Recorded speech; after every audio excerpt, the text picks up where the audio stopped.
Enigmas 2018. Enigmas 2018. Todos los miércoles de 21 a 23 horas por Radio Atilra.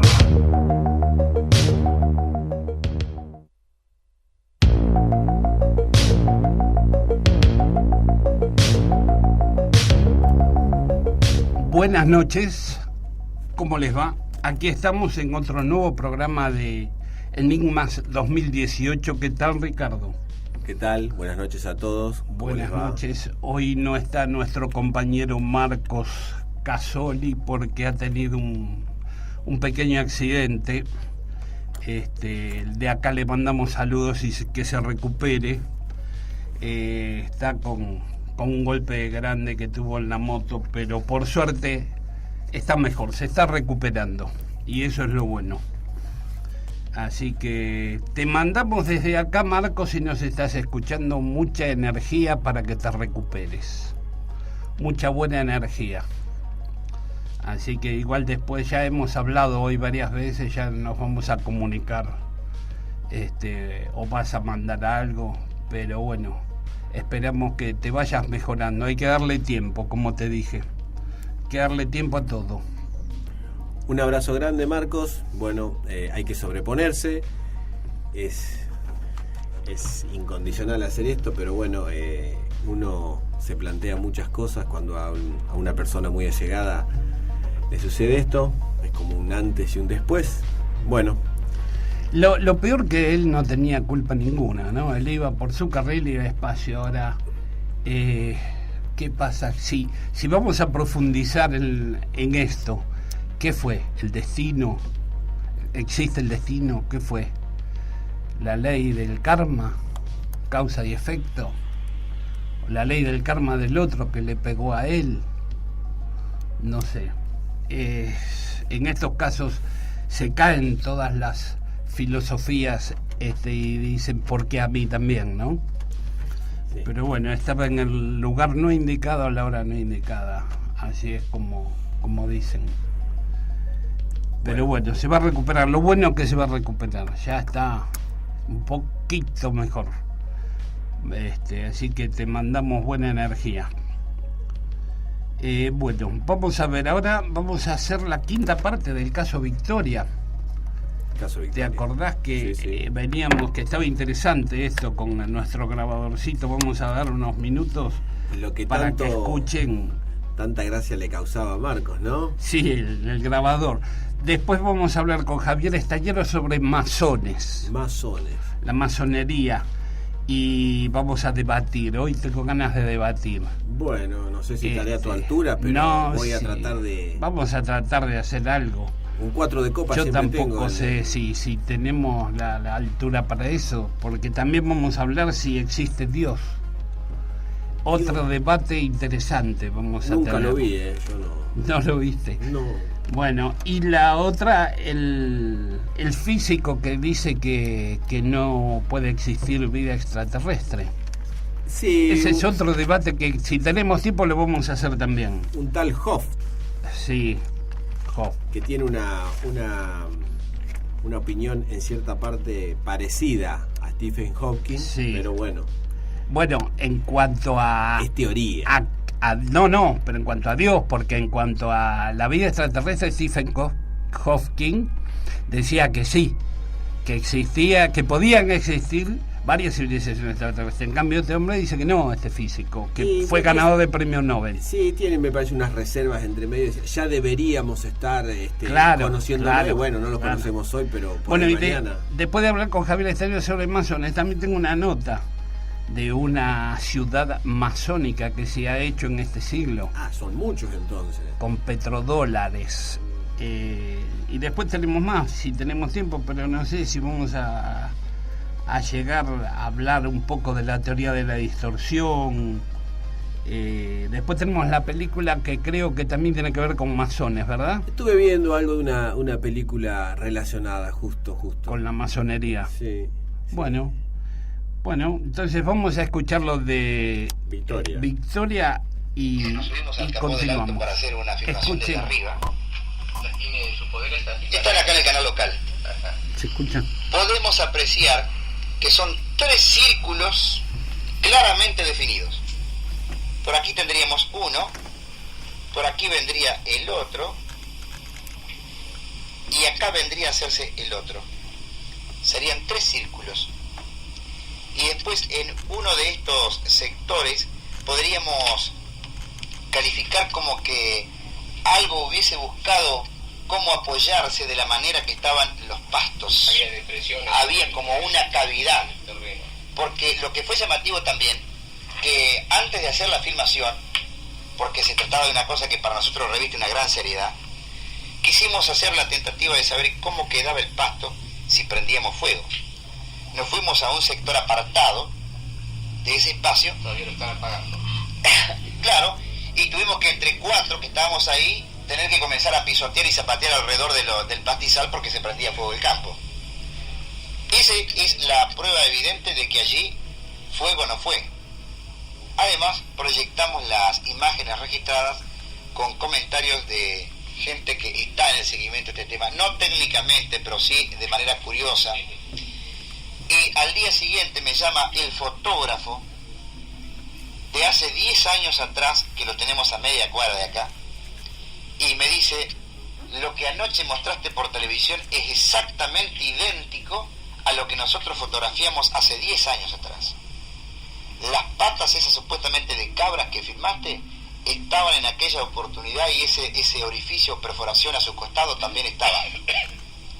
Y te voy a proporcionar el negativo de ese rollo a efecto de hacerle una ampliación y que puedan los investigadores comparar una cosa con la otra. Así fue. Al día siguiente teníamos la ampliación, es exactamente igual. En el tercer círculo, usted ubica esta forma saliente. Como de herradura. Está bien. Las patas, las bases, ¿dónde las ubica en ese círculo? Bueno, aquí tendríamos una, porque no podíamos dar como claro, en forma distribuida así, triangular, como si fuese triangular. Las dimensiones, me dijo, de estas bases. De 10 por 20 aproximadamente. Estas uñas así. Bueno, las dimensiones, y entraban mis 4 dedos, menos el pulgar, mis 4 dedos. Más bien pequeñas. Exactamente. Está bien. Menos de 10 centímetros. Ahora una pregunta, porque yo veo que va avanzando la hora y estoy controlando estrategicamente toda la cuestión. La hora promedio últimamente se estaba registrando a las 20:30 de muchos de estos fenómenos. Y 20:30, y ha salido también antes, y... Porque yo veo el reloj más que nada para que estemos acercando a los lugares, ¿no? Salió el domingo último a las 12 menos cuarto de la noche. Se vio lo que supuestamente nosotros decimos que es la nave madre. Pero algo más, y con esto quiero terminar. No, y yo voy a hacer otro video. Porque lo demás quiero que ustedes lo experimenten en Victoria. En inmediaciones de la avenida Costanera, en una madrugada de todo este mes, porque ya un poco los investigadores van cronológicamente archivando los elementos que van conquistando. Nosotros no decimos tal día. ¿Es más serio que está trabajando a su juicio actualmente acá en Victoria? Bueno, no tenemos quien pueda trabajar, porque simplemente se ha abocado al tema, más que nada el medio de prensa. Pero yo puedo dar el nombre de una persona que fue la primera que respondió a lo que curiosamente registrábamos, es el astrónomo Daniel Breto, que a su vez es escribano y que da fe de lo que puede apreciar, dado que es un oficial público. ¿Es astrónomo aficionado o licenciado? No, además es integrante del Centro de Astrónomos de la provincia de Entre Ríos. Este señor fue el primero que respondió, porque la noche del 23 de julio, cuando nosotros hacemos el registro fílmico, primeramente damos el anticipo por la radio, y él estaba sintonizando en ese momento desde Paraná, y curiosamente a la hora y media lo tuvimos en Victoria, porque pocas veces se da la filmación de un ovni. Lo vio y pudo dar fe que se trataba de una filmación perfecta, clarísima. Desde ese momento el astrónomo Daniel Breto fue uno de los que diariamente prácticamente está en Victoria. Hoy no lo está porque tiene un compromiso ineludible en su ámbito familiar, pero de todas maneras lo tendrán ustedes mañana en Victoria y podrá contarles qué fue lo que vimos a las 4 menos cuarto de la mañana de la semana pasada. Duerme poco usted últimamente. Estoy durmiendo casi nada. porque yo me acosté muy de madrugada hoy, me levanté temprano, pero el escribano Daniel Breto era el único que no había visto nada. Porque hasta en la Plaza San Martín estuvo este aparato, en la Plaza Central acá, a 50 metros de donde estamos ubicados esta noche. Lo califican algunos en la jerga popular que están como gato cebado. Una pregunta rápida, sí, sobre el color. ¿El color se parece más a un tubo fluorescente o a una lámpara de filamento? Más bien medio marfilino, así. Le cuento, estos dos casos van a responder su pregunta. La noche de hace una semana atrás, cuando con el escribano Daniel Breto nos encontramos en el Cerro de la Matanza y estábamos apreciando una luz rojiza a unos 4.000, 5.000 metros, porque es un hombre que tiene sus elementos sofisticados para mirar el espacio, curiosamente coloca sus aparatos sobre el capó del auto a efecto de lograr una fijación, y estuvimos allí un rato. A las 4 menos cuarto de la mañana atraviesa el espacio por debajo de la capa nubosa como una especie de tubo fluorescente, blanco, blanco, blanco. Quedó de día el Cerro de la Matanza. Luz tipo fluorescente. Tipo fluorescente, blanca. Un poco rojo, digamos. Blanca. Como un poco rojo, tirando para... Que anoche también se vio esa misma manifestación aproximadamente a las 9 menos cuarto en inmediaciones del matadero municipal. Se presentó con esas características.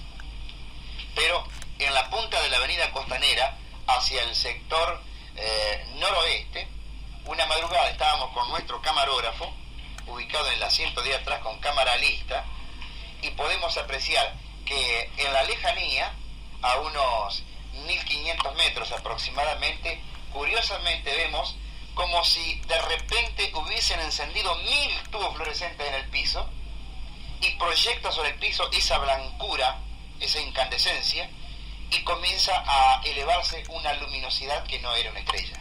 ¿De qué forma se proyectaba esa irradiación, para denominarla de alguna manera? Como expandiéndose, como quien extiende una sábana, de esa manera. Se expandió, y de esa gran luminosidad... ¿Era una unificada, compacta o dividida? No, compacta. Fue una cosa, pero... homogénea, exactamente. Blanco, pero sobre el piso mismo, sobre el piso mismo. Se fue desplazando... Se iluminó, te diría, más que si fuera de día normalmente. Sí, totalmente, sí. Blanco, y de esa gran luminosidad blanca toma elevación una luz amarillenta que no era una estrella, no era un avión, y comienza el desplazamiento y fugó rápidamente. Usted habla de blanco, supongamos que esté iluminando un pastizal. ¿El verde del pastizal pierde el verde propio? Y yo casi diría que sí. Por la intensidad de la luz. Sí, totalmente. Y fue tan rápida la reacción de esta luminosidad que a mi camarógrafo, porque estábamos todos pendientes del supuesto lugar donde podría aparecer, porque todos buscamos últimamente la zona de la avenida Costanera. ¿Lo filmó ese camarógrafo? No nos dio tiempo. Fue tan rápido que no le dio tiempo a bajarse, porque estaba yo sentado en el volante y estaba un hermano mío, que también es otro de los escépticos de este tema. Le puedo asegurar que quedamos todos helados. Era. Ahora cree. Bueno, acá en Victoria van a ser pocos los que encontrarán ustedes en Victoria que digan que no creen. Podrán decir, yo no los he visto, pero que no estamos todos locos, como en algún medio se ha dicho. En Victoria están soñando con los enanitos verdes, no es así. ¿En qué medio dijeron semejante cosa? Bueno, por ejemplo, en el diario Clarín, que llegó el cronista y lamentablemente no encontró lo que se buscaba. Llegar a hacer una nota periodística de estas características no es lo mismo que ir a una guerra y encontrarse con muertos y con poder filmar ejércitos en plena batalla. Aquí se hace una guardia desde las 8 de la noche hasta las 4 de la mañana, como estuvo la gente de ATC, y están los frutos. ¿Quién fue el cronista que...? Quizás ese es el artículo. Exactamente, ese es el artículo. Y causó Ese señor que firma acá en pie. Exactamente. El señor José Antonio Alemán. Fue un desagrado total en la ciudad de Victoria, porque los testimonios que tenemos en nuestra ciudad dan de la seriedad de gente muy respetable de nuestra ciudad. Esto fue de muy mal gusto, como de muy mal gusto también fue la presencia de los cronistas de Revista Gente, que llegaron a Victoria y... ¿Quién fue el cronista, si no es indiscreción? No recuerdo. Fotógrafo. Bueno, no recuerdo. Luis Diegues no fue por casualidad, ¿no? No recuerdo. Un muchacho alto de barbilla, De barba. que hace poco tiempo estuvo en La Semana, creo, de fotógrafo. Ajá. Llegó un momento que se acostaron en el auto y nos pedían que los despertásemos hasta tanto aparecieran los marcianos. Así, eso. Bueno, hasta acá la quinta parte. Queremos gente como ustedes. Esta es la quinta parte del caso Victoria. Le agradecemos a Rubén Romano, que es el que nos dio los cassettes como para que los pasemos. Tengo varios cassettes. Es interesante, fíjate que son casos que han aparecido en Victoria y que este periodista nos relata muy bien, como si fuera un investigador.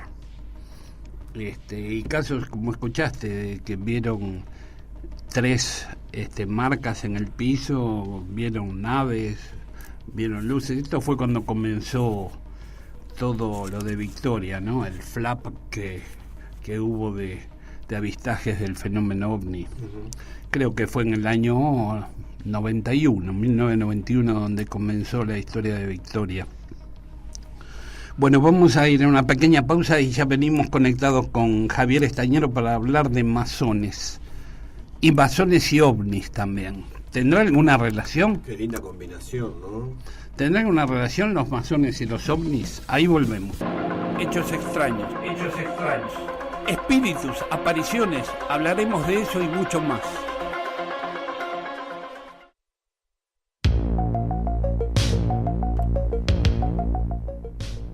Bueno, acá estamos nuevamente, estamos conectados.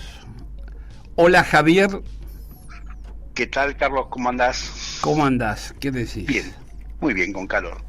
Con calor, sí, hoy es un día de verano, ¿verdad? Veraniego, totalmente. Día veraniego, se adelantó el verano. Está muy loco el clima, eso vamos a hablar un día también. Muy bien. De la locura del clima, si es culpa nuestra Claro. o es alguien que lo está manejando. También puede ser, ¿no? sí, todo es posible. Todo es posible. Bueno, hoy dijimos que íbamos a hablar un poco de masonería.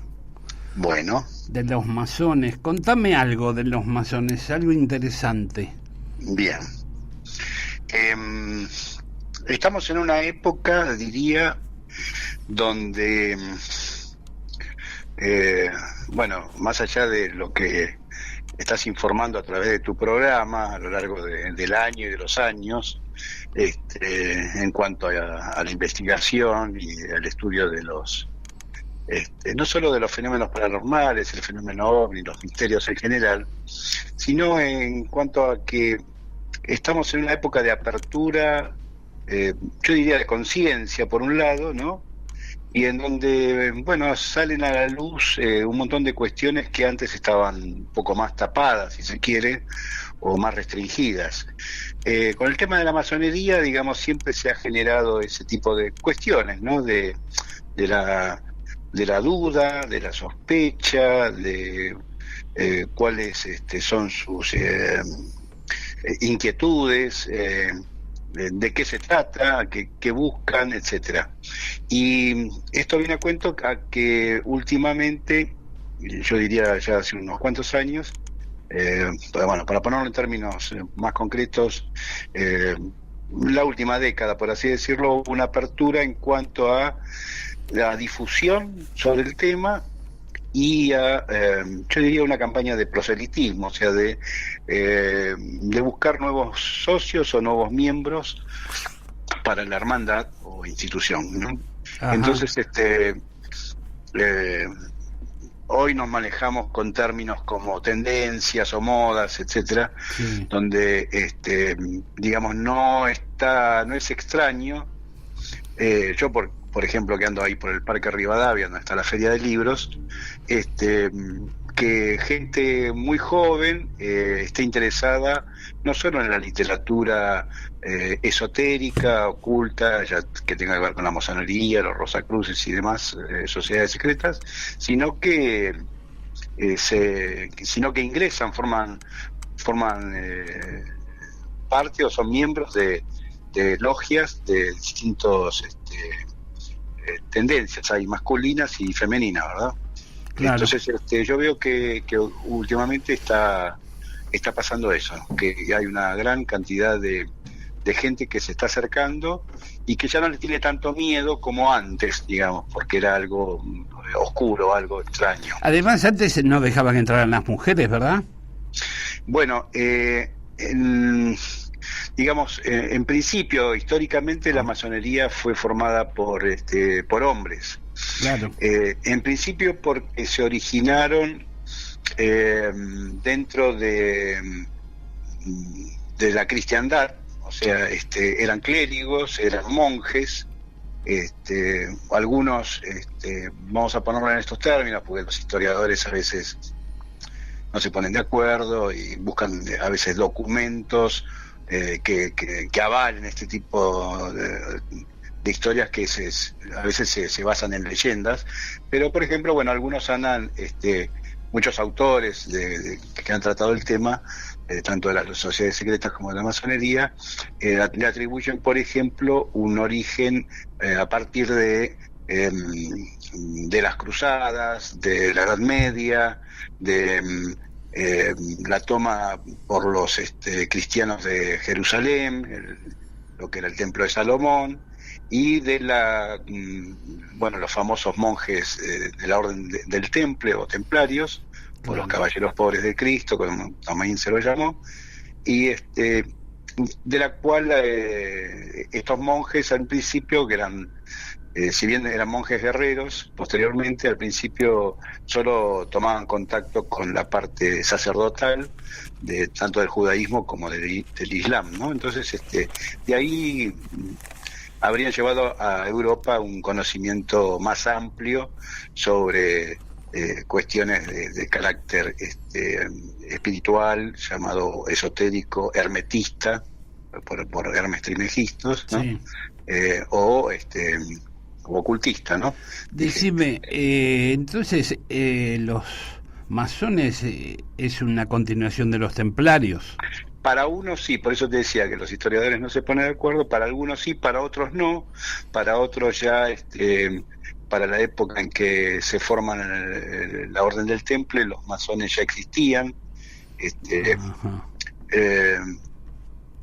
Desde el punto de vista institucional, o sea, oficial, en realidad van a tener que pasar un par de siglos. Recién en el siglo XVIII, o sea, ya por 1726, si no me equivoco, o 1717, se forman se juntan 4 logias en Inglaterra y crean la gran logia de Inglaterra, ¿no? Es como una especie de federación, por así decirlo. Claro. La Plata, acá está Daniel Postisi que dice: donde vivo, la ciudad de La Plata fue construida por masones. Hay muchas referencias de esas épocas, es verdad. La Plata fue construida por un arquitecto que era masón y bueno, hizo hasta la iglesia que está en la plaza central, ¿no? Sí, en realidad no solo era un arquitecto, sino todos los que estaban allí, a partir del fundador de La Plata, que fue Dardo Rocha. Dardo Rocha. Que fue el gobernador, claro. Que en época de Roca, ¿sí? Ajá. Con Rocha y Roca, que significan exactamente lo mismo, aunque se escriben diferente, sí. Porque Rocha le decimos nosotros, pero en italiano sería Rocca. No hubo buena onda, ¿viste? En Roca lo destituyó después a Rocha, Dardo Rocha. Le quitó, digamos, el poder o el mandato que tenía en cuanto a ser el gobernador y el dirigente, digamos, de la ciudad de La Plata. Pero es verdad, todos ellos eran masones. El arquitecto y uno de los planificadores de la ciudad de La Plata era Pedro Benoit, se escribe Benoit, que fue también el que hizo la reforma de la Catedral de Buenos Aires y el triángulo equilátero, el dintel que está por encima de las columnas de la catedral, de la fachada, también la hizo Benoit. Con un cierto parecido a lo que es el Partenón griego, ¿verdad? Este tipo de edificaciones son utilizadas muchas veces como elemento simbólico para la constitución o la creación de una logia masónica. O sea, esas 2 columnas y el triángulo, que es la letra griega delta, representa, cuando tiene el ojo adentro, en el centro, es el ojo que todo lo ve, representa para los masones el gran arquitecto del universo, y para la Iglesia el ojo de Dios, la divinidad, ¿no? Claro. Así que todos esos símbolos están en la plata, junto con, digamos, la degramación de las calles, ¿no? Que las hizo Benoit también, que se forman, hay muchas diagonales, ¿verdad? Y entre las diagonales se forman la escuadra y el compás, ¿no? Que son dos de los símbolos principales, o de las joyas principales de la masonería. Así que sí, es verdad. Bueno, nada, te decía, para la historia la fundación de los masones es más reciente, pero los masones también tienen sus leyendas en cuanto a su antigüedad, que ya no es la parte institucional, sino lo que tenía que ver con la transmisión oral. O sea que se atribuyen, digamos, una antigüedad anterior al siglo XVIII. Ya estamos hablando, por ejemplo, que se han descubierto documentos en Escocia donde ya existían logias masónicas en el 1400, y algunos incluso van hacia el origen del hombre, ya que, por ejemplo, los que llaman las joyas, que siempre no deben faltar en toda logia, son la escuadra, el compás y los textos sagrados, ¿no? Puede ser la Biblia, la Torá, el Corán, el Cenavesta, etcétera, depende de la religión o la cultura en la que esté afincada cada logia. Esas tres cosas no deben faltar. Cada una tiene su simbolismo. Pero justamente a partir de eso, por ejemplo, en la Biblia, para los ciertos ritos masónicos, Adán, por ejemplo, fue el primer masón, por ejemplo. Entonces, por eso... Ya era masón, Adán. Claro. Masón, digamos que es una palabra que es de origen francesa, también en inglés significa mason, ¿no? Significa constructor. Albañil, constructor. Claro, y entonces los masones, los constructores o albañiles utilizan un delantal que se llama mandil. Entonces digamos, el taparrabo hecho con una hoja de parra de Adán sería el primer mandil o el primer delantal, simbólicamente, digamos. Entonces, pero más allá de eso es por las connotaciones simbólicas y religiosas o filosóficas del relato sobre Adán en el paraíso, el árbol del conocimiento del bien y del mal, etcétera, etcétera. Así que bueno, ahí estaría de forma velada en la Biblia la transmisión del conocimiento masónico. Javier, ¿qué tal? Buenas noches. Ricardo. Buenas noches. ¿Qué tal, Ricardo? ¿Cómo andás? Bien, ¿y vos? Bien, perfecto. Pregunta o consulta de mi parte como un desconocedor del tema, pero bueno, que alguna vez he leído o he mirado un poco. Supuestamente la idea de los masones es como formar a sus integrantes, darles un crecimiento en ciertas ramas, ¿no? Como sería la filosofía, la moral, o mejorar también la sociedad, ¿no? Algo así. Sí, exacto. ¿No es un poco contradictorio que sea secreto cuando se intenta mejorar y que haya mucha gente que con sus conocimientos o con cierta doctrina, digamos, mejore la sociedad o dé un crecimiento un poco mejorado de la situación actual, digamos? Bueno, es todo un tema eso, ¿no? Porque en realidad la masonería es una institución pública, o sea, cualquiera puede ser masón, cualquiera se puede acercar. Pero no, pero nada, digo, con respecto del secreto, el tema del secreto es un tema complejo, porque en definitiva, más allá de que le puede dar cierto misterio como para que alguno se pueda acercar, interesar o querer saber de qué se trata, según los masones, como en otras escuelas de conocimiento, de autoconocimiento, dicen que el secreto en definitiva no es tal, porque es privado, es personal. A ver, ¿cómo explicarlo? Sí, te escucho. Más allá de que La masonería es una escuela iniciática, ¿no? Se llama Escuela de Misterios, en la antigüedad se lo llamó Escuela de Misterios, y es una escuela iniciática. Esto implica que hay una iniciación, porque hay niveles de conciencia y de aprendizaje. Entonces, hay una preparación, digamos, para el que se hace miembro. Sí. Entonces eso obviamente requiere un trabajo no solo institucional en cuanto a transmisión de conocimiento, sino un trabajo interno. Los trabajos internos que tienen que ver justamente con un aprendizaje de autoconocimiento, tiene que ver también con ciertos ritos. Estos ritos se pueden definir también como ejercicios, donde el individuo intenta, esa es la misión, ¿no? Para eso se acerca a este tipo de escuela, conocerse a sí mismo. Sí. Y para eso va a utilizar algunas técnicas, ¿sí? Ejercicios o técnicas. Esas técnicas que van a ser transmitidas de maestro a discípulo son personales y por lo tanto son secretas, porque no le sirven a otros, le sirven solamente a uno. O sea que revelar el conocimiento no serviría de nada, porque otro no lo comprendería y posiblemente lo malinterpretaría y lo pisotearía. Es una transmisión de conocimiento privado, como los Rosacruces, la teosofía y otras filosofías, ¿no? Esotéricas, digamos.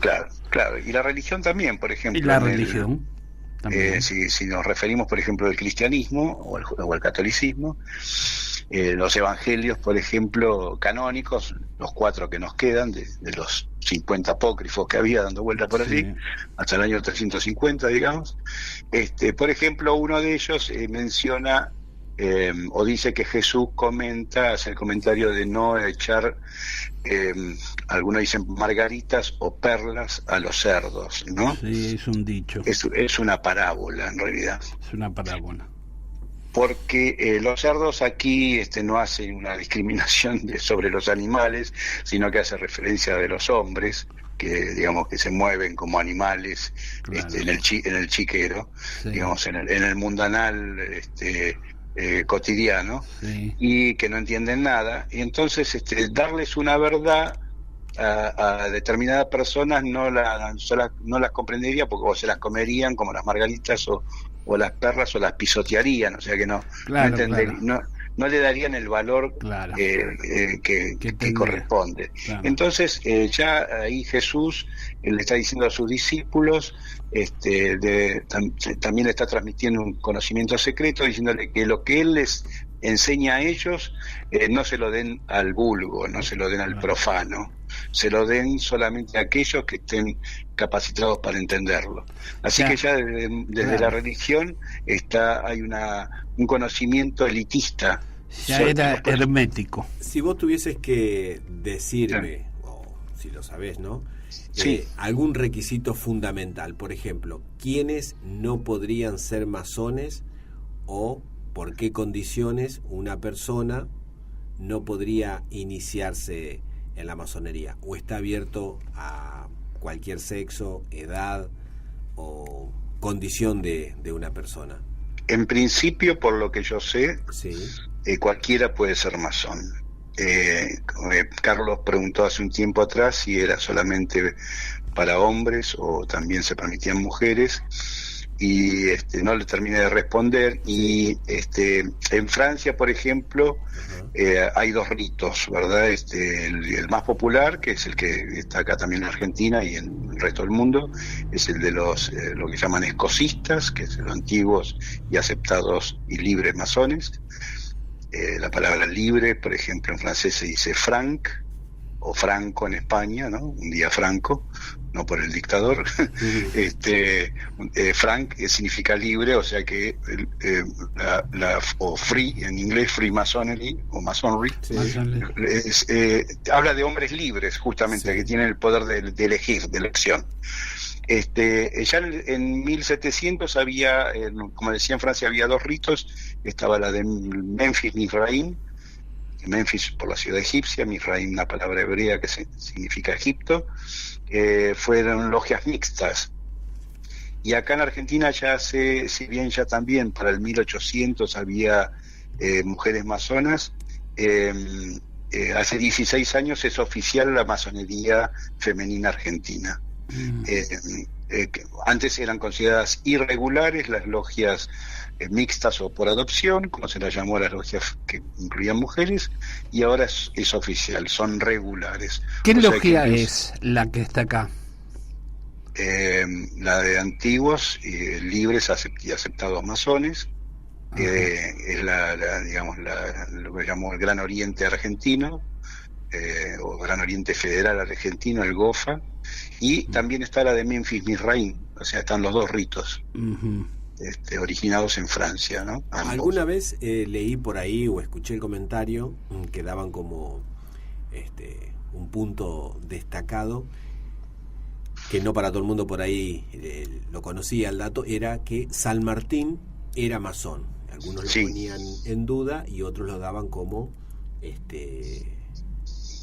algo veraz, ¿no? Sí. Bueno, yo hace poco hice un comentario en un programa vecino, La Señal, Sin Misterio, de Fernando Hildebrand. El de Fernando, que después vamos a dar referencias de su programa también. Sí, y ahí comenté las conclusiones de un historiador argentino, es un pariente mío, Julio Luqui Lagleise, hijo de otro historiador también del mismo nombre, que ha publicado libros y trabajos. La revista Toda esa Historia le ha publicado notas, por ejemplo, sobre la ciudad de Buenos Aires, el origen de la ciudad, de la fundación de Buenos Aires, de la Argentina, del virreinato, etcétera. Bueno, historiador argentino, digamos, de fuste, ¿no? Y este muchacho, que se llama igual que el papá, él dice que no ha encontrado una documentación que avale que San Martín era masón.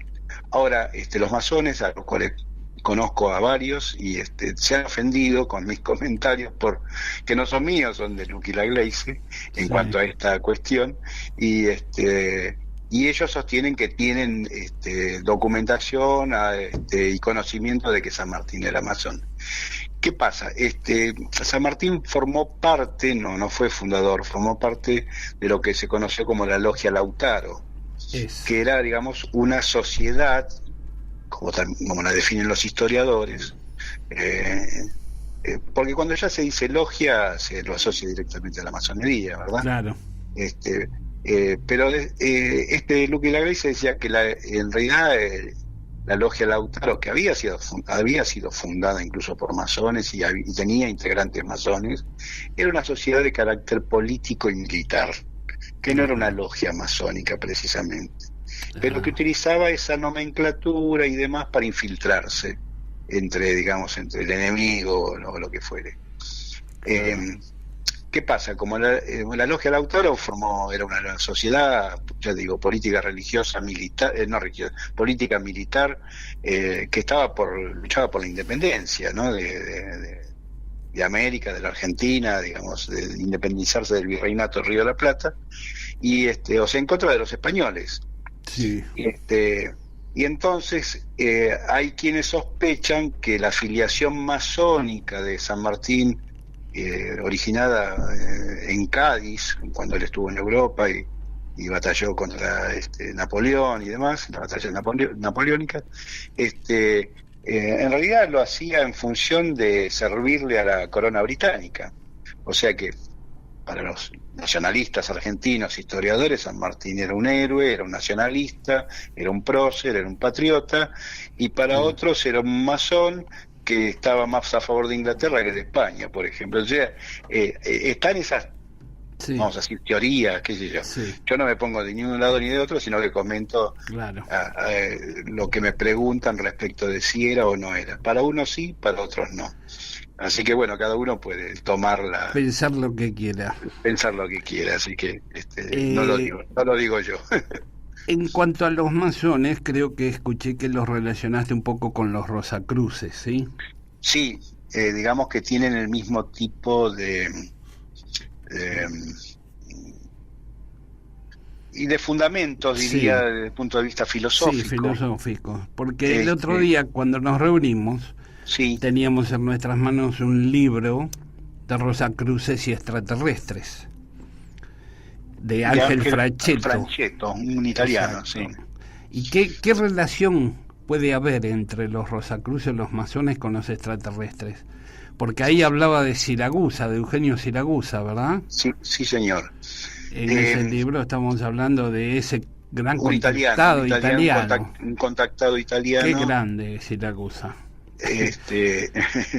Sí, que se parecía a nuestro expresidente riojano, ¿no? Sí, sí. Un poco la cara. Sí, que después fue, por una denuncia lo encarcelaron. Sí, bueno, lo acusaban de fraude, ¿no? De fraude, sí. En definitiva, que es lo que le ha pasado a muchos contactados, digamos, con donde algunos sea gente de alguna religión, de algún estamento oficial o de algún investigador que le intenta demostrar que bueno, los relatos o comentarios de los contactados no son veraces, sino que rayan justamente en el delito, en la estafa, en el engaño, etcétera. Digamos que el engaño que hacen es es como quien dice, le ensuciaron la cancha o le hicieron una cama, de la cual creo que salió airoso, si no me equivoco. Sí, porque después no hubo fundamentos. Claro, uno puede estar de acuerdo o no con lo que dijera Siragusa, ¿verdad? Así que bueno, eso es harina de otro costal. Sí. Lo que pasa es que, bueno, que justamente el contactismo, sí, que digamos que es como se denomina esta variante de la ufología, ovniología, como lo quieran llamar, va muy de la mano con una postura religiosa, si se quiere, o mística, como le dicen algunos, ¿verdad? Claro. Entonces, hay un término que es peyorativo, por supuesto, que es el de la New Age o Nueva Era, sí, en la cual se bastardea justamente todo lo que sea religioso, místico o tradicional. Digo se bastardea porque justamente hablando de las margaritas o de las perlas a los chanchos, se vulgarizan toda una serie de conceptos, ya sea de carácter filosófico o religioso, a un lenguaje y a una cultura de consumo, donde aparecen gurús y iluminados y maestros y personas que dicen tener determinadas propiedades, poderes o facultades paranormales, y que muchas veces son chantas, ¿no? Entonces aparecen avataras, mesías, salvadores de la humanidad, etcétera, etcétera, etcétera. De todo. Bueno, entonces claro, entonces como diría el tango Cambalache, está mezclada la Biblia con el calefón, ahí se desvirtúa un poco todo el tema. Y esto viene a cuento de cuando decís extraterrestres y Rosacruces. Si bien los Rosacruces y la masonería también, por ejemplo, una de sus temáticas principales en sus estudios es la astrología, que es un término, es una materia, digamos, que también ha sido explotada por la New Age, ¿no? Abundan en las revistas de carácter esotéricas o espirituales con avisos de astrólogos y demás, que algunos eran serios y otros no tanto, ¿verdad? Claro. Entonces, digo, el tema del cosmos, el tema de las estrellas, el tema de las constelaciones, el tema de los dioses de la antigüedad que están asociados a las constelaciones, ¿verdad? Sí. Los dioses griegos o romanos forman parte del zodíaco, ¿verdad? Sí. Y bueno, entonces una cosa lleva a la otra. Obviamente, como digo, para los Rosacruces o para los masones, determinadas estrellas y constelaciones tienen una importancia capital, digamos, en el estudio del conocimiento del hombre, ya sea porque dan crédito a que hay un destino y que está marcado por los astros y demás, ¿verdad? Entonces no es muy difícil no asociar a supuestos maestros o entidades espirituales o seres superiores o maestros ascendidos, el término que le quieras utilizar, con extraterrestres que supuestamente vienen a conducir o a dirigir o a influenciar en la humanidad, ¿no? Estamos en algo similar, digamos. La asociación es esa, me parece. Lo cual no tengo mucho más para decir, que si puede ser que tenga algún sentido o no, ¿no? Para algunos por ahí es una ofensa, qué sé yo, no sé. No sabemos. Mezclar las cosas, no sé. Javier, te hago una pregunta. Por ahí, si llegaste a ver, hace poco vi una especie de documental que hay en Netflix acerca de los masones. No sé si ¿En Argentina? No, lo vi en Inglaterra. Dice que es la primera vez que permiten que las cámaras ingresen a sus reuniones, bueno, hasta cierto punto, ¿no? Después cuando hacen una iniciación, la cámara no puede filmar, alguien se queda afuera. Describen una serie de... No, te quería consultar si llegaste a ver algo de esto y si tenés una opinión crítica o si se condice con lo que todo el mundo maneja y no está, digamos, armado el documental para mostrar, digamos, una tendencia o crear cierta opinión, ¿no? Yo te diría que en general este tipo de documentales están avalados por los masones, o sea que es inevitable pensar en una especie de propaganda. Y como decía al principio, hay una suerte de proselitismo. A ver, el templo principal, el Gran Oriente Argentino, el templo mayor de la masonería en la Argentina, está en la calle Perón, entre Talcahuano y Libertad, en pleno centro, ¿no? Ex Cangallo. Juan Domingo Cangallo sería. Frente al templo, que hoy está abierto al público en determinados días, pero uno puede tener acceso como siempre digo, parece el club italiano, está todo iluminado, puede tener acceso. ¿Me repetís la dirección? Es Perón al 1200, entre, no me acuerdo si es 1242 o por ahí, entre Libertad y Talcahuano. Bueno. Hoy no por el día de hoy, pero durante el año y en estos últimos meses se han realizado las reuniones de los masones, llaman tenidas, con T, tenidas, y las tenidas blancas son las reuniones en las que puede participar el público. Se dan conferencias, participan orquestas, por ejemplo, se hizo una tenida blanca sobre Franz Liszt, el músico, y entonces fue una orquesta y un intérprete y hicieron unas piezas musicales y demás. Hay conferencias sobre el origen de la masonería, la parte histórica, etcétera. Bueno, hay biblioteca también. No de consulta, no es de consulta popular. Lo que dice para vender libros. Hay venta de libros. Se venden algunos libros, sí, hay algunos. Pero la biblioteca, digamos, de la masonería institución no está. Bueno, entonces, si yo mañana quiero o iniciarme o conocer, me presento con mi DNI, sin traje, vestido como una persona normal, común y corriente, higiénicamente presentable, y puedo o acceder a conocer el ámbito o tratar de ser miembro. Sí, y más fácil todavía, lo puedes hacer por internet incluso. Por internet. ¿Y cómo sería la página de internet para que yo...? Masonería Argentina, supongo. Masonería Argentina. Sí. Claro. Y puedes, ahí te mandan la solicitud para ingreso. Y te van a decir que, bueno, que tenés que ser una persona respetable, supongo, sin antecedentes policiales y penales. Cosas, claro, penales, por eso, digamos, tendrás que tener un carnet de buena conducta, por así decirlo, ¿no?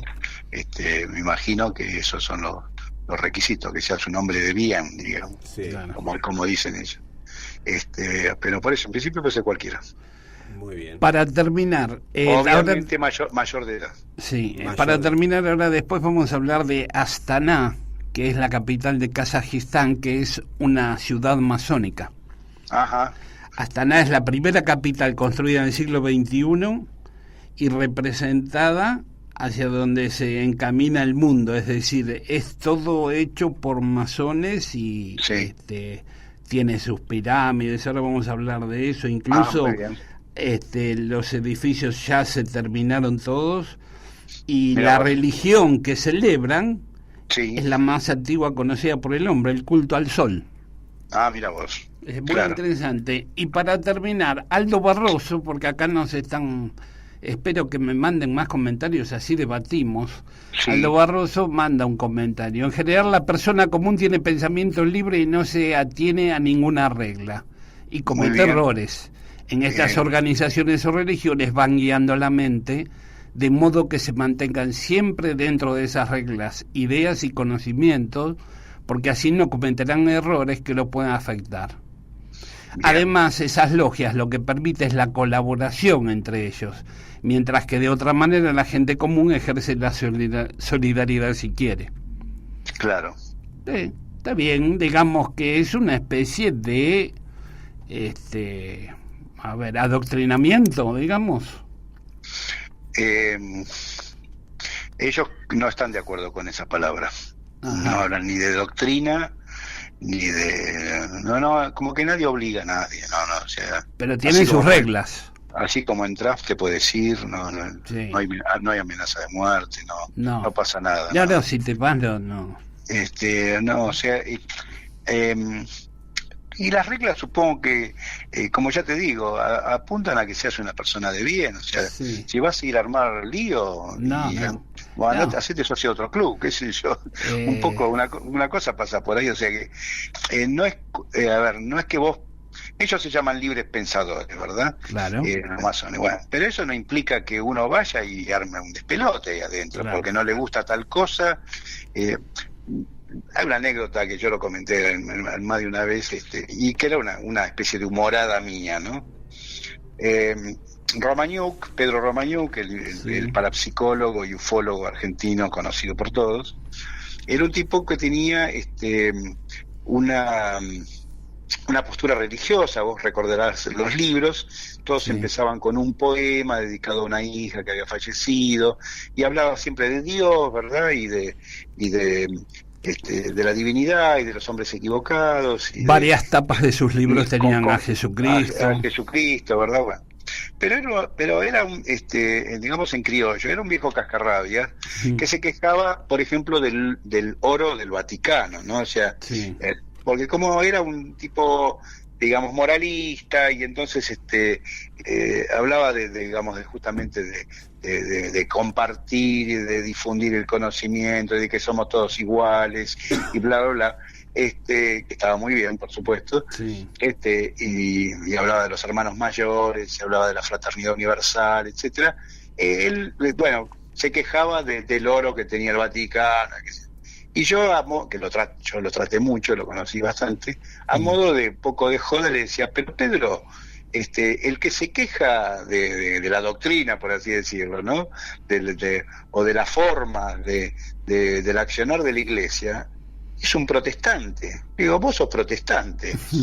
Y se ponía loco, claro. Me dice, no, yo no sé, pero sí, pero te la pasás protestando, le digo. Entonces, ¿a qué voy con esto? Que o estás con el dogma, con la religión a la que perteneces, o no estás.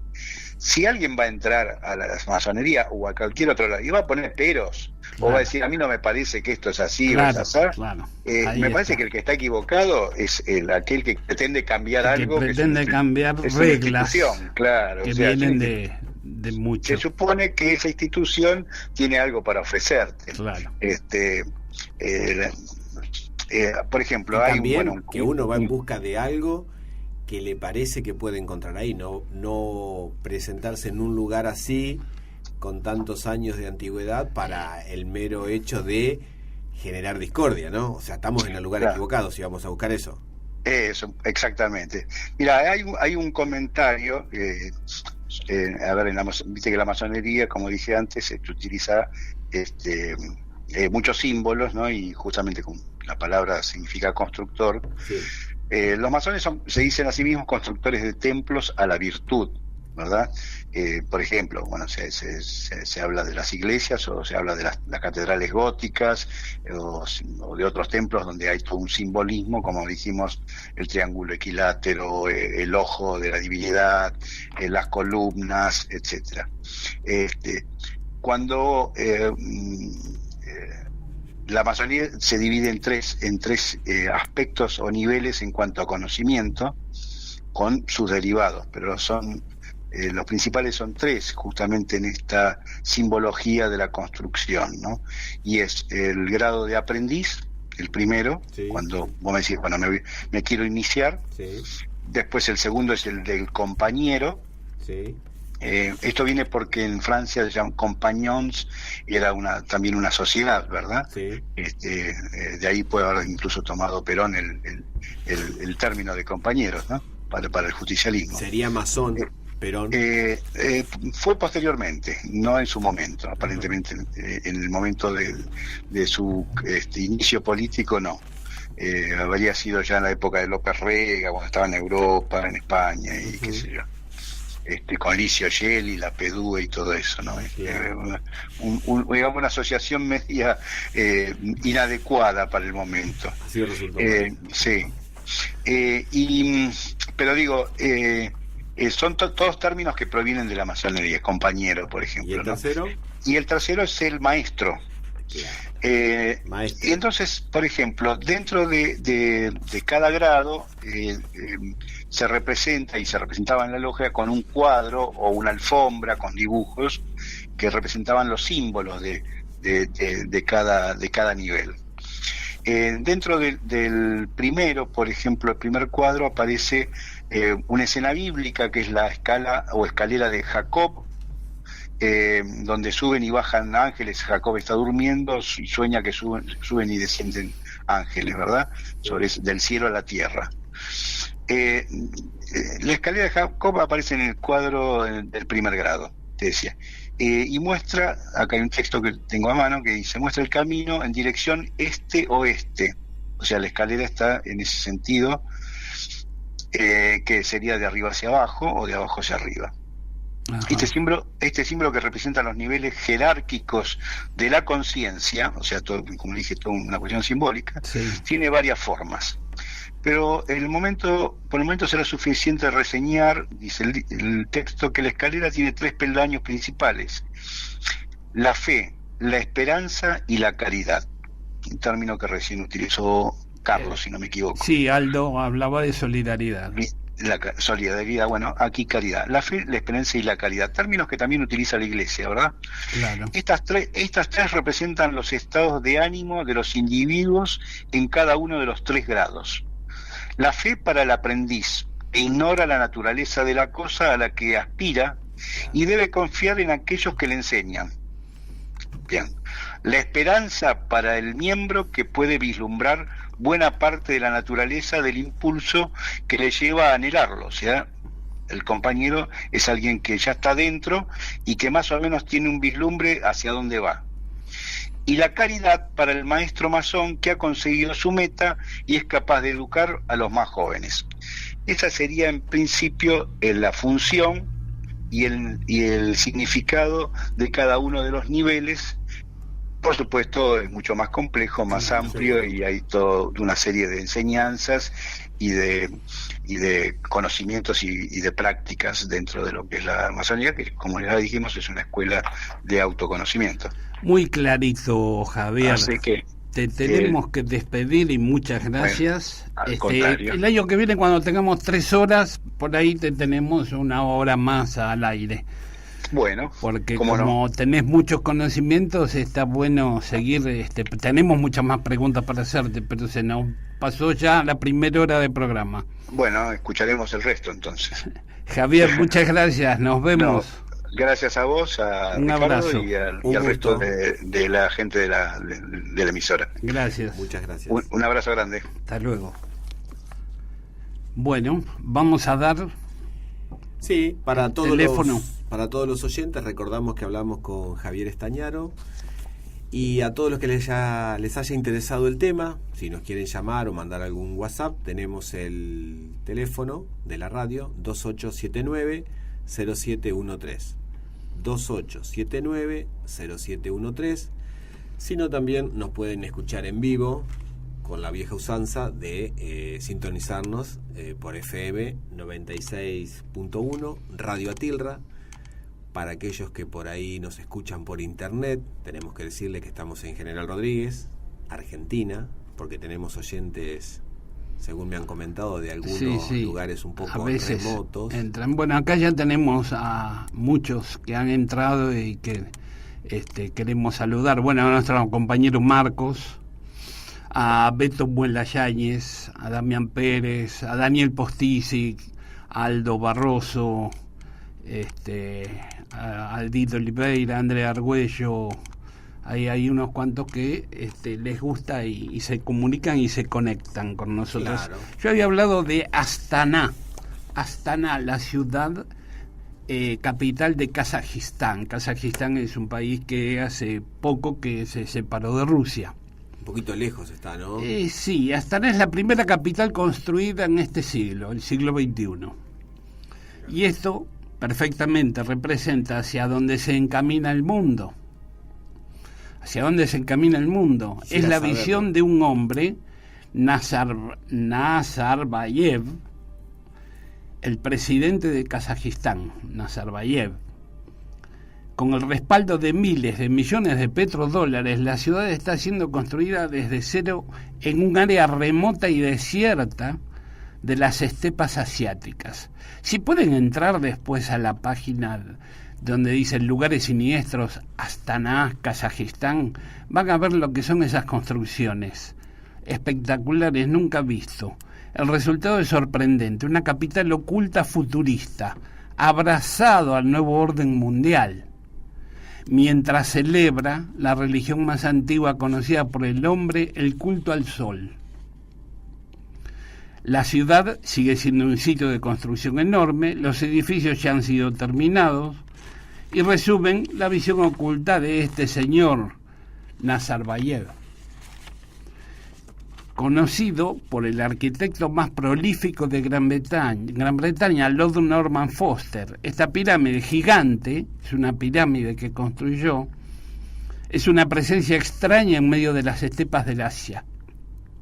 El edificio está dedicado a la renuncia a la violencia y reunir a las religiones del mundo. Es decir, nuevo orden mundial, que es lo que quiere, que haya una sola religión, que haya un solo gobierno en el mundo, que todo haya una sola un solo gobierno que rija todo el mundo. Norman Foster ha dicho que el edificio no tiene símbolos religiosos reconocibles para permitir la reunificación armoniosa de las confesiones.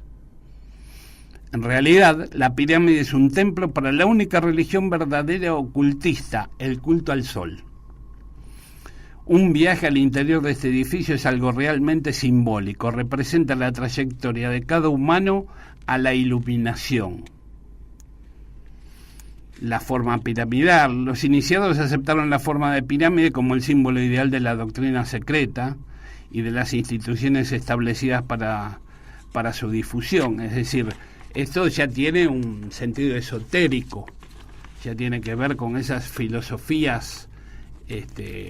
La pirámide es el último símbolo que representa los misterios de las civilizaciones antiguas. Sublime en su sencillez, divina en sus proporciones, encarnan tanto el conocimiento divino de la iluminación como el desconcierto de las masas. La élite de hoy, iniciada en lo oculto, son los herederos de esta antigua sabiduría y usan la pirámide como un símbolo de poder en el mundo moderno. La iluminación representa el presente del principio divino en el universo. en cada ser humano. Otro significado simbólico atribuido a la piedra angular que falta es el carácter inacabado del nuevo orden mundial. Se dice que la piedra angular de la Gran Pirámide se restablecerá cuando el proyecto se haga realidad. Estas otras pirámides que aparecen en todo el mundo representan el poder de la élite sobre las masas. Bueno, y continúa, pero es muy interesante. ¿Y nosotros qué seríamos? ¿Élite o masa? Masa. Nosotros somos la masa. Somos las ovejitas que vamos a donde nos van a llevar donde ellos quieren. Pero es muy interesante esta ciudad porque además tiene muchos símbolos masónicos, como lo que hablaba Javier, el ojo que todo lo ve, un montón de símbolos que son esotéricos, que son masónicos, que son de Rosacruces, que son de la teosofía también.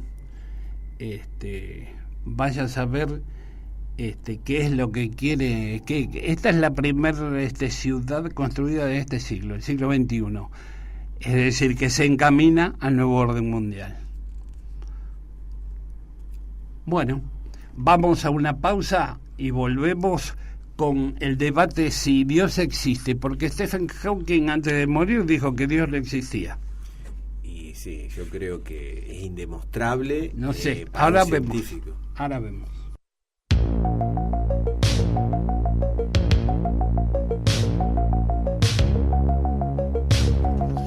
Bueno, acá estamos nuevamente. Primero, vamos a hablar del café que se va a realizar el próximo domingo, ahora dentro de 3 días, que lo manejan Andrea Argüello y Aldo Barroso en Café Cabo Polonio a las 16 horas este domingo, que se encuentra en Leopoldo Marechal al 1200, esquina Ferrari, de cerca del Parque Centenario. El que quiere ir, que le gusta el tema, quiere escuchar relatos sobre el fenómeno y sobre hechos extraños y quiere contar sus experiencias, ahí se paga solo su comisión. Luego quería también volver a reseñar el tema de La Señal de Fernando Silva Hildebrand, que se llama La Señal Ciencia y Misterio. Él está los jueves, es decir, mañana, creo que 22 horas, está en el canal de YouTube Ciencia y Misterio, www.cienciaymisterio.com. El que quiera también suscribirse lo puede hacer, que también es un programa muy serio que lo maneja Fernando y me parece que también es muy serio y toca temas muy interesantes y los debaten también, que es la idea nuestra de dar información y debatirla, ¿no? Nadie es el dueño de la verdad, sino que lo que nos gusta es el debate. Tuve la suerte de conseguir el libro del que hablamos el otro día con el autor, de Filippi, con Sebastiano de Filippi, La ciudad de la llama azul, luces y sombras sobre el Uritorco, que esta semana que viene ya va a estar a la venta en las librerías, porque ya lo estaban repartiendo en las librerías. Esto sería la ciudad de Capilla del Monte. Capilla del Monte, Córdoba, que habla de la ciudad de Erx, y bueno, el relato, como dijimos cuando hablamos con él, habla de la vida de Ángel Cristo Coglanis. En su primer capítulo, que es extenso, habla de la filosofía, en donde él dice que se embebió a Coglanis del esoterismo, sobre la escuela filosófica creada por Madame Blavatsky, que es la teosofía, en donde dicen que muchos de los conocimientos los sacó de ahí, de la teosofía y también de los Rosacruces. Pero después en los otros capítulos comienza a hablar de su vida privada, de su vida, digamos, ya no tan privada, sino que atendía gente que hacía algo similar a lo que nosotros llamamos quiropraxia, pero que en eso parece que era bueno, que era lo que decía Sebastiano cuando hablamos con él, que él curaba gente. Y bueno, es una investigación muy grande, muy ardua, muy larga, y creo que muy bien hecha después de tantos años de investigación. Así que bueno, dicho esto, editorial Biblos. Editorial si algún oyente Biblos lo quiere buscar, sí, en breve va a estar en las... ya lo estaban repartiendo en las sí. librerías. Vamos a ver si podemos debatir con esto. Dios no existe, dijo Stephen Hawking antes de morir. Tenía la teoría de que Dios no existía. Sí, porque después de morir no lo podría haber No. dicho. Esto fue... O sea, ahí sí, existe Dios, sí podía hablar Claro. después. Ahora debe saber qué es lo que pasa allá del otro lado, ¿no? Y por ahí no estás escuchando. Sí, acá Marcos Casoli se nos comunica, dice: colegas, excelente programa, saludos a todos. Me voy a dormir forzado por los analgésicos. Bueno, vaya, Buenos Marcos, sueños. gracias. Stephen Hawking dice: por primera vez el renombrado científico se declara abiertamente ateo y explica en detalle por qué no cree que haya un creador del universo. Interesante, ¿no? ¿Qué me decís? Y yo tomaría con ciertos recaudos, porque este señor tiene mucha data, ¿no? Él es una persona que ha estudiado mucho, que tiene una fama teórica, ¿no? Sí, un gran físico. La pregunta sobre la creación ha aumentado las dudas en el hombre desde que tiene memoria, y tradicionalmente los pueblos la han atribuido a una acción divina, que la creación fue algo divino. Hoy la ciencia ha refinado esa teoría, es decir, el tema del Big Bang y la gran explosión que dio origen al universo está más que confirmada.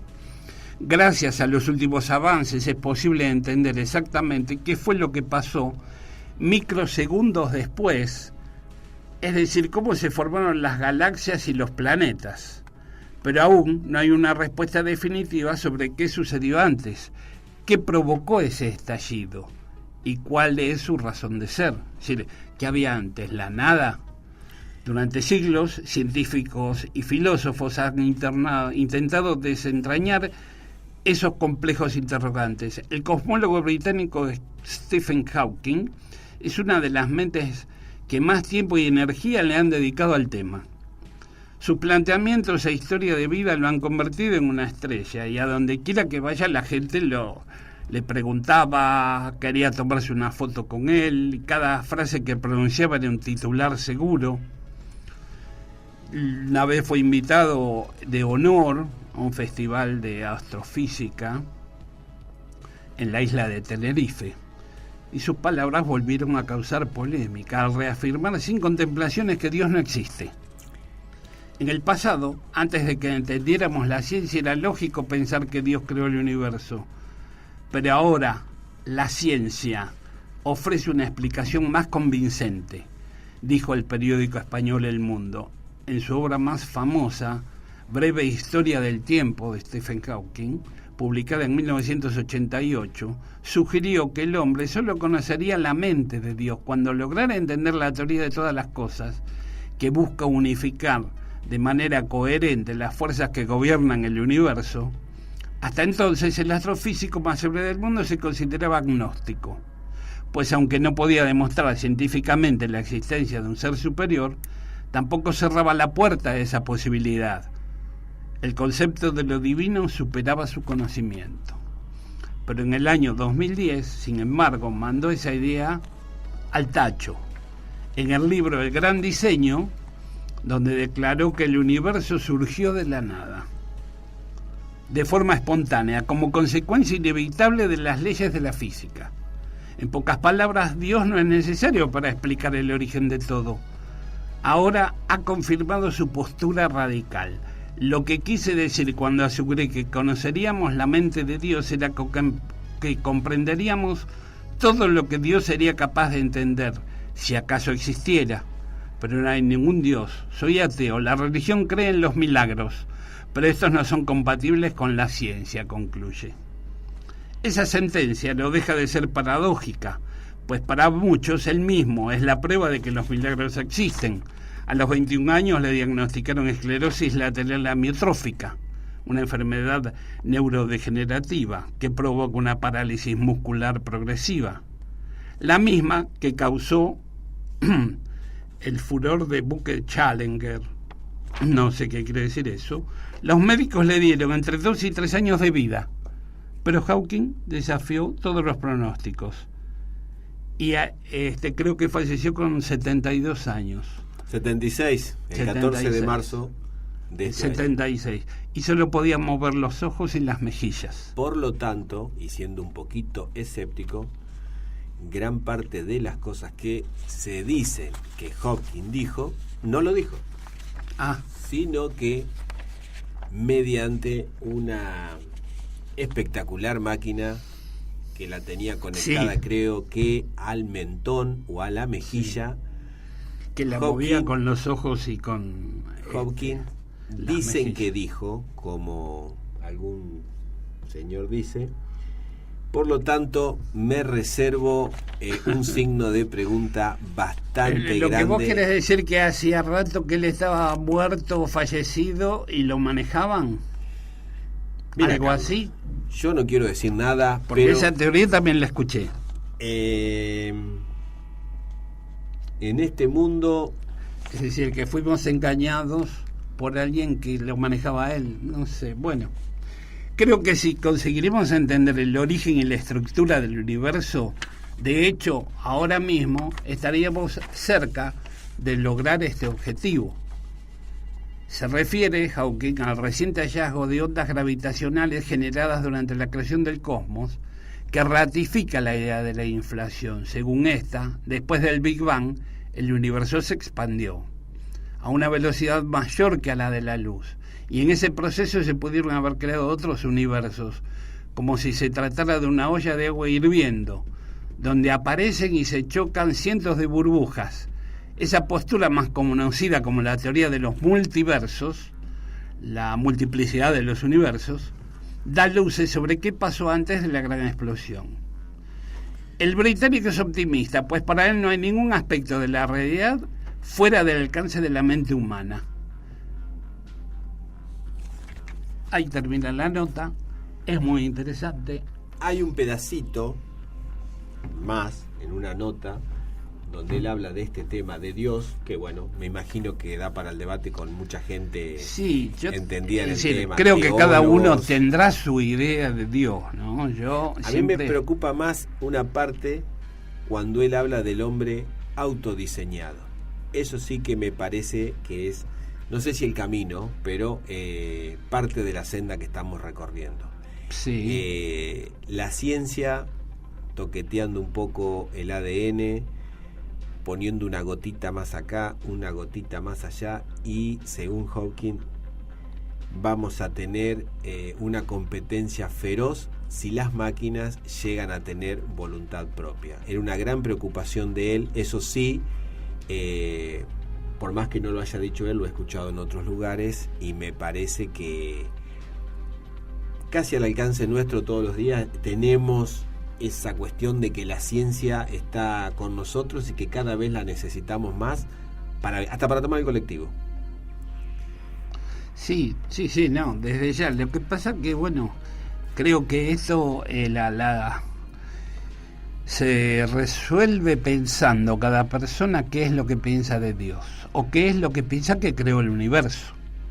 Yo tengo una idea de que para mí el universo fue creado por una energía superior o por una entidad superior o lo que sea, porque no hay un caos en el universo. Los planetas no se chocan, todos giran alrededor de algo, de alguna manera, y todo yo creo que es la ley de la causa y el efecto, lo que se llama la ley del karma, es decir, toda causa tiene un efecto. Un planeta explota, produce una supernova, la causa y el efecto porque explotó, es decir, nosotros mismos Por eso la ley, para mí, la ley del karma no es provocada por nadie, sino que es una ley que existe en el universo. Si yo planto una semilla, crece un árbol o crece una planta. Es la causa y efecto.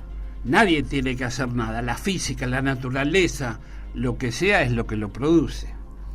Yo recuerdo que en algún momento la humanidad pensaba que la Tierra era plana o que la Tierra era el centro del universo. Pasaron algunos años, ese paradigma cambió, se cree todo lo contrario. Y no sé si en este caso Hawking no peca de la misma situación, creer que tal cosa es irrefutable o es así y podemos estar... Sí, podemos debatir horas, dentro, ¿no?, de 200 o 300 años. Lo que pasa es que, como dijo él, no hay pruebas de que Dios exista. No hay pruebas. Después, los milagros existen o son causa y efecto, o se producen por algo. También opinó o hablaba de la vida extraterrestre, si existe o no existe. Él era un científico que se preocupaba por este tema. Él era un creyente en la vida extraterrestre. Él decía que debía haber varios planetas en donde existía la vida extraterrestre, donde debía existir. Claro, que no éramos una rara excepción, que podría haber, pero... Que como se dio la vida... Bueno, esa es la otra nota que tenemos de este físico que dice que él piensa que no existe la vida extraterrestre, ¿no? Pero bueno, yo recuerdo una vez que me reuní con un ex compañero de secundario que se hizo cura. Se hizo un cura de los capuchinos, creo que eran. Uh-huh. Y le pregunté por qué personificaban a Dios. ¿Por qué tenían que personificarlo? Porque para mí era una energía. A ver qué pensaba él. Y me dijo, y lo personificamos para que la gente le rece a algo. Claro. Es decir, acá hay dos cosas. Primero, entonces él cree que esto que nos creó es una energía. Segundo, ¿por qué le tenemos que rezar a algo? A esa energía. ¿Por qué le tenemos que rezar a esa energía? Porque eso va a poder manejarnos a nosotros o hacer algo con nosotros. O lo nuestro es solo causa y efecto. Se dan las 7 leyes herméticas en el universo, la ley del Kybalión, sin que nadie haga nada, porque todo es físico. Como dijo Hawking, se produjo el universo y ahí está. Y sigue su curso, llamalo naturaleza, llamalo lo que quiera. No sé si hay algo que lo rige. ¿Hay algo que rige nuestras ideas y nuestros pensamientos? ¿Tenemos libre albedrío? ¿O lo que vamos a hacer o pensamos que vamos a hacer ya está determinado en nuestro destino? Bueno, yo no veo acá que me manden y que me den opiniones para debatir en Facebook. Me aventuro a decir que somos como meros espectadores, que en algo podemos incidir, por ahí ínfimamente, pero después no podemos cambiar el transcurso de las cosas. Por eso, vos decís que tenemos nuestro libre albedrío, entonces. Sí, yo puedo salir ahora y tirarme por la ventana si quiero. Ahí está. Me tiro. ¿Y? Eso no va a cambiar muchas cosas. ¿Pero tuviste el libre albedrío o estaba marcado que vos ibas a hacer eso en algún lado, en el destino? Puede ser que mi accionar afecte a otras personas, pero no al... Vos podés afectar a otros con tu libre albedrío, eso es lo que voy también. Sí, es muy abstracto, me parece, o muy una filosofía que no. Pero vos qué pensás entonces, que hay algo que nos y algo debe haber. ¿Maneja? No digo que nos maneje, pero algo más allá de nosotros. Bueno, en las distintas filosofías, ya sean los Rosacruces o el esoterismo, lo que hablábamos hoy de los teósofos, la teosofía, hablan todos, hasta el budismo, de los señores del karma, los llaman. ¿Quiénes son los señores del karma?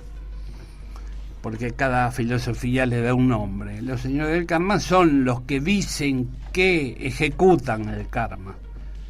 Cuando ejecutan el karma, es decir, cuando hay una causa, producen el efecto. El efecto va a estar, tarde o temprano el efecto va a estar, de una manera o de otra. Ya sea porque alguien lo ejecute o no, físicamente o de alguna manera, creo que vas a salir ese efecto. Sí. Como te di el ejemplo de la semilla y el árbol. Es decir, uno produce algo, una energía, y esa energía va a producir un efecto. Ahora, vamos al otro caso que estamos hablando. ¿Existe la vida extraterrestre? Bueno, si volvemos al caso de Hopkins, él daba 2 o 3 o 4 ámbitos, o ¿cómo te podría decir? O posibilidades, pero es complicado de demostrar. Claro. Bueno, acá el Nobel de Física explica por qué duda de que exista vida inteligente. ¿Quién sería el Nobel de Física que...? Gerard Hoff. Sí. Y que explica por qué duda de que exista vida inteligente en el cosmos, y de haberla, eso no nos convendría. ¿Por qué? Gerard Hoff cree que una inteligencia extraterrestre en nuestra galaxia nos controlaría, y de alguna manera ya sabríamos de su existencia. Que nos controlaría, estoy de acuerdo, si es que tienen necesidad de controlarnos. No, si es que tienen un desarrollo superior al nuestro, seríamos sus cobayas, sus cobayos, es decir, seríamos las ratas del laboratorio de ellos. Los animales, por ejemplo, vos ves una hormiga, la hormiga no tiene noción de nosotros, creo que acá dice algo de sí, eso, o las vacas. Sí. Gerard Hoff es uno de los físicos más distinguidos del mundo, ganador del Nobel de Física de 1999 y uno de los líderes en el estudio de la gravedad cuántica, teoría necesaria para un acercamiento a una teoría del todo. Fue entrevistado por el diario El País y dio una respuesta sumamente interesante en torno a la vida extraterrestre. Cuando se le preguntó a Hoff sobre si cree que encontraremos vida en otros planetas, contrario a lo que muchos piensan en un universo tan inmenso como el nuestro, respondió que era muy poco probable, ¿verdad? Lo dudo muchísimo, dijo. Las condiciones para la vida son tan difíciles de encontrar que me sorprendería mucho si se dieran en muchos planetas. Por supuesto, hay planetas en los que sucede y eventualmente los descubriremos, pero pueden pasar cientos de miles o millones de años. No creo que se encuentre pronto. No sé en qué se basa, porque ya tenemos muchos miles de años desde que está el hombre, pero bueno, quizás él piense que haga falta más. Y hace una diferencia entre vida e inteligencia. Claro, acá la vida es una cosa, pero la inteligencia sería mucho más rara. Porque habitualmente estamos escuchando que encontraron vida en Marte, sí, alguna bacteria, alguna cosa que está... alguna bacteria, algo que tiene una sola célula, algo monocelular. La vida es una cosa, pero la inteligencia sería mucho más rara y difícil de evolucionar, por lo cual, si hubiera muchas inteligencias en nuestra galaxia, deberíamos haber sabido de ellas, ya que de hecho, si existieran, estaríamos totalmente controlados. Es posible. Seríamos como animales de un zoológico. Esto no ha pasado. ¿Lo sabríamos si hubiera sucedido? Una vaca en un prado sabe que existen humanos que de una forma u otra la dominan. ¿Sí? Los humanos somos como vacas, pero en nuestro prado no hay más que naturaleza y otras vacas. Ninguna inteligencia superior a nosotros. Estamos hablando de la naturaleza. La idea anterior, aunque viene de una autoridad en el tema, merece disputarse en tanto que revela un cierto antropomorfismo Quizás faltó de humildad o de curiosidad, pues ¿acaso no sería posible que una inteligencia superior, tan superior como nuestra inteligencia es a la de una lombriz, pudiera ser imperceptible para nosotros? Y si ésta quisiera controlarnos de manera que no podemos imaginar, ¿cómo estaríamos seguros de que no lo hace ya? Lo que hablábamos recién, ¿cómo sabemos si algo no nos está controlando? Una inteligencia superior, de lo cual hay muchas teorías conspirativas. ¿Cómo estaríamos seguros de que no lo hace ya? Las vacas saben que existen los humanos, pero ¿lo saben los peces o los insectos? No sé, no creo. Es difícil decirlo. Por otro lado, ¿cómo saber que una raza más inteligente necesariamente buscaría controlarnos? Bueno, porque siempre que hubo dos cruces entre dos civilizaciones, siempre la más avanzada controló a la menos avanzada. Eso sucedió en toda la historia. ¿Por qué no ayudarnos a evolucionar? Y sería sería bueno eso, pero creo que es utópico. Todo esto es mera especulación, pero lo único evidente es que no sabemos y no podemos descartar las más amplias posibilidades. Curiosamente, Stephen Hawking pensaba como Hobbes, en el sentido en que creía lógico que una raza extraterrestre nos controlaría o colonizaría, usando el símil de que los extraterrestres podían ser para nosotros como las expediciones europeas fueron para los indígenas de América. Ahí tenés un ejemplo. Sin embargo, Hawking creía, por probabilidad estadística, que la vida debería de ser abundante en el cosmos. Que un día yo voy a dar la ecuación de Drake de la cantidad de supuestos, la cantidad de millones o billones de planetas que están en las mismas condiciones que la Tierra. Por lo tanto, quizás alguno de esos haya tenido vida como salió en la nuestra, porque si aquí apareció la vida, ¿por qué no puede aparecer en otro? ¿Por qué la ciencia es tan dura en eso que dice que no, que se dieron una serie de pautas que es muy difícil que se vuelvan a dar? Pero si se dieron, ¿por qué no se pueden dar en otro planeta? Si todo lo mismo que apareció acá está en el universo, ¿verdad? Para mí, la visión que tenemos del mundo es la que tenemos todos los días, a lo que estamos acostumbrados a ver. No nos da la cabeza como para pensar de otra manera. Muchas veces nos representan un extraterrestre de una sola forma y es muy difícil imaginarlo de otra. ¿Por qué todos nos imaginamos a los seres extraterrestres casi de la misma forma? No de una manera diferente, etérea, que no sea con cierta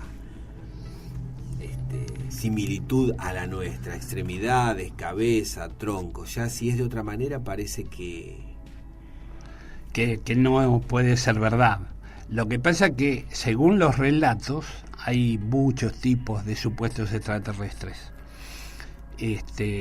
Supuestamente en la mente popular, en el inconsciente colectivo, está el famoso enanito verde, el famoso humanoide, los llamados enanitos verdes que no miden más de 1,20 m y que se han visto muchos casos, de los cuales también muchos dicen que son robots de esos y que están manejados por otros seres que son los llamados nórdicos. Pero bueno, esto es muy largo de... Hablando de esto, el día 9 de diciembre en el Café Cabo Polonio, ahí cerca del Parque Centenario, vamos a dar una charla con Rubén Romano sobre la teoría de la distorsión en cuanto a lo que es el fenómeno ovni. Si alguien después quiere averiguar dónde es, la dirección ya la dijimos, Marechal y Ferrari, el día 9 de diciembre. Acá tenemos a alguien que está haciendo un comentario, Edith Oliveira, dice, es como dice Ricardo, todas las conjeturas que se hacen son pensadas en términos de lo que ya conocemos. Creo que ese es el error. En algún programa dijimos que algunos científicos alientan la lectura de ciencia ficción, donde se abre la mente del ser humano, que a veces es un poquito rígida, sí, y no permite soñar o pensar en otras realidades. Claro, y lo que habíamos dicho de que muchas cosas que existían en la ciencia ficción luego fueron verdad. Cuando hablamos de Tesla dijimos que él soñaba con hacer transmisiones inalámbricas. Hace 20 años nadie se imaginaba que se podía transmitir una imagen. En mucha ciencia ficción se comunicaban con un aparatito de un lado al otro y decíamos, pero mirá vos, lo que piensan, lo que inventan, y hoy lo estamos haciendo. Y cada vez más, parece que la realidad supera la ciencia ficción. Yo creo que de a poco nos vamos preparando para algún gran cambio. No digo que va a ser espiritual, porque me parece que el ser humano cada vez es más materialista y menos espiritual, pero... Sí, está esto del cambio, se habla mucho del cambio de era, la era de Acuario. Ahora, lo que sí, nosotros pensamos en términos de lo que ya conocemos. Es decir, tendríamos que tratar de pensar lo que llaman pensamiento lateral. Pensar desde otro punto de vista, de otra manera, desde fuera de nosotros y verlo desde otro ángulo, ¿no? O algo más abarcativo. Y no quedarnos siempre con las anteojeras y pensar siempre en lo mismo y no dar otra opción a nuestros pensamientos, ¿no?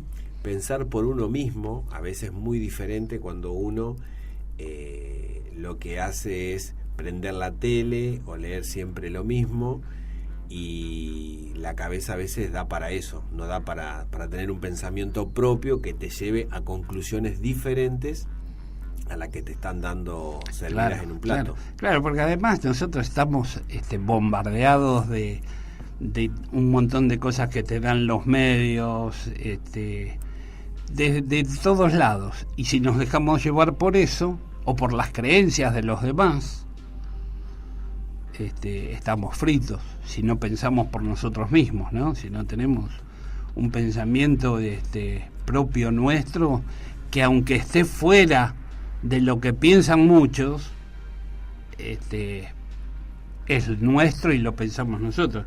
Mirá, me voy a adelantar al final porque tiene que ver con la frase que traje hoy, esto. Y lo vamos a hablar en segunda persona, como hablan los españoles. No creáis nada por el simple hecho de que los demás lo crean o finjan que lo creen. Creedlo después de someterlo al dictamen de la razón y a la voz de la conciencia. Tiene que ver con lo que estamos hablando. No creáis nada porque los demás lo crean o finjan que lo creen. Créelo después que lo sometiste al dictamen de la razón o a la voz de la conciencia. Interesante, ¿no?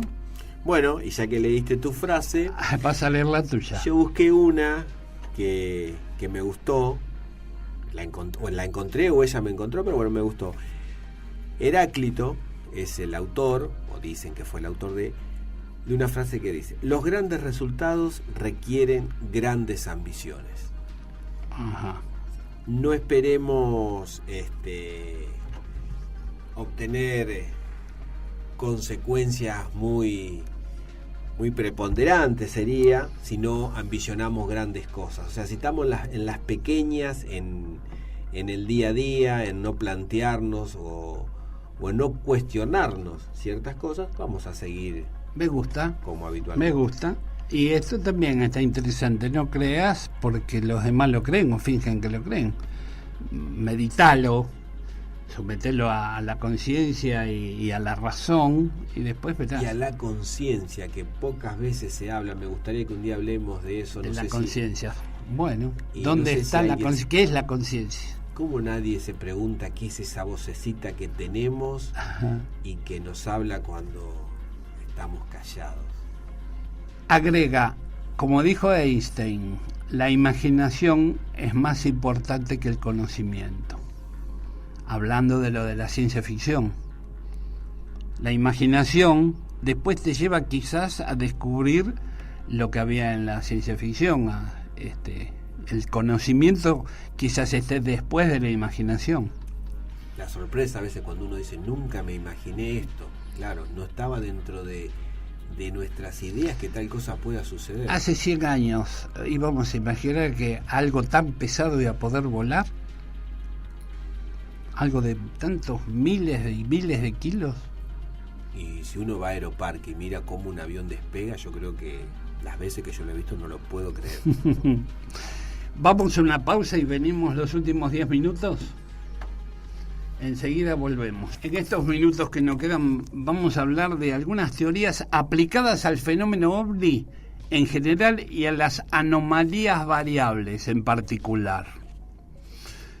El investigador Brad Steiger, en su larga investigación del fenómeno, afirmaba: creo firmemente que todo aquello que hasta el momento hemos estado denominando naves espaciales son mecanismos multidimensionales o construcciones psíquicas de nuestros compañeros parafísicos.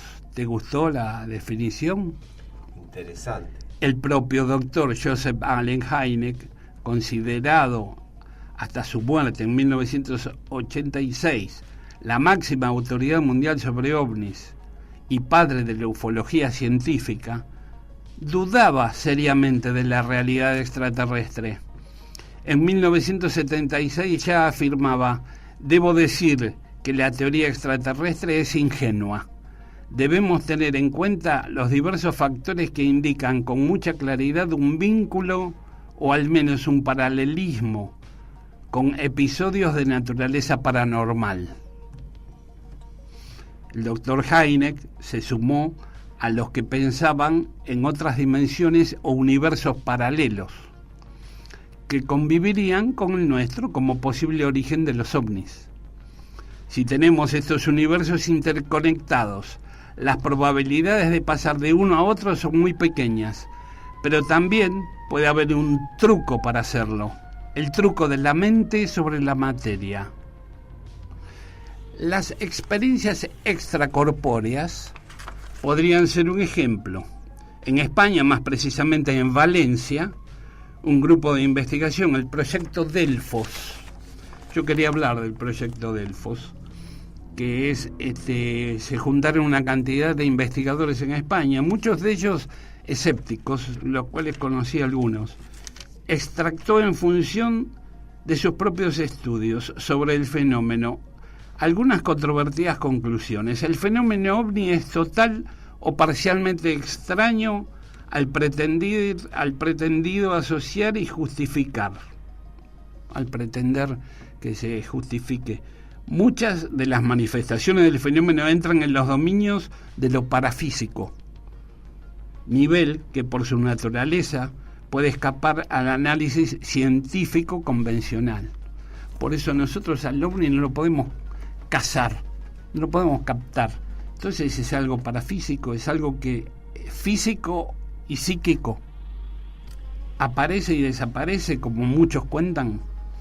Estas manifestaciones no son más que una de las múltiples facetas de un plano existencial o universo oculto, extraño a nuestro mundo material. Su interferencia debe insertarse en el contexto de un verdadero complot orientado hacia un nuevo orden mundial. Y ahí está de vuelta el orden mundial. Este plan ha interferido en la normal evolución del hombre y abarca la manipulación psíquica, la sugestión y el control telepático.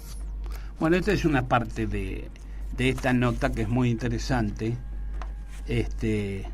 Y es un investigador argentino, un psicólogo que se llama Gustavo Cia, que tiene una página Fenomalías, y es muy interesante también. Es una especie también de hablar de la teoría de la distorsión, es algo similar a la teoría de la distorsión, pero viene a completar el caso, ¿no? A completar la idea de qué es el fenómeno OVNI, que no lo podemos llegar a analizar. Bueno, vamos con lo último. ¿Vos estuviste viendo algo de masonería en Netflix? Lo dejo para que algún oyente, si tiene ganas de interiorizarse un poquito, en Netflix hay una especie de documental, se llama Inside the Freemasons.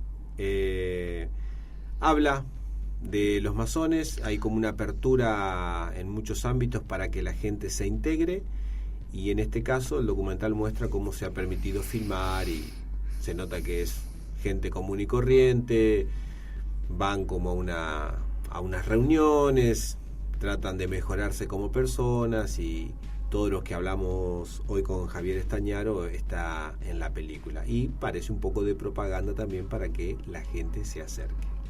Querrán llevar adeptos a sus Creo que la idea recintos. es esa, por lo menos por lo que se muestra, pero bueno, en una filmación se pueden hacer muchas cosas, entre otras tratar de incidir en la opinión de la gente. Sí. No creo que sea algo malo, pero ha sido secreta muchas veces. Mucho tiempo. Este ha sido nuestro programa 35. Lo vamos a tener en YouTube en breve. Y alentamos a todos los que quieran dejarnos un comentario o algún tema para tratar en el programa o en alguno de los en Facebook también pueden dejarnos y ver qué podemos hacer con algún tema que les interese, o a opinar de lo que hablamos hoy, proponer que algo. manden los comentarios, que nosotros debatimos con la gente también. Muchas gracias a todos los que estuvieron conectados y escuchándonos, y nos veremos el próximo miércoles con este cable a tierra. ¿Podemos decir Dios mediante? Mediante los seres superiores. Muy bien. Gracias.